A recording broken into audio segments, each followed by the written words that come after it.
Hello and welcome to this tutorial on how to add two numbers in C. Adding two numbers is a basic operation in programming, and it's essential to know how to do it in C. In this tutorial, we will go over the steps to add two numbers in C. Step 1. Input the numbers. The first step is to input the two numbers that you want to add. You can use the scan function in C to input the numbers. Here is an example. Step 2. Add the numbers. Once you have inputted the numbers, the next step is to add them. You can do this by simply using the plus operator in C. Here is an example.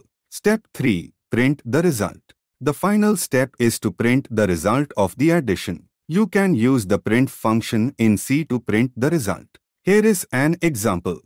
And that's it. That's how you add two numbers in C. It's a simple and straightforward process, and with a little practice, you'll be able to add numbers in C quickly and easily. Also, subtraction, multiplication, division and modulo division are also simple like addition. Replace the plus with appropriate sign. Thank you for watching, and I hope you found this tutorial helpful.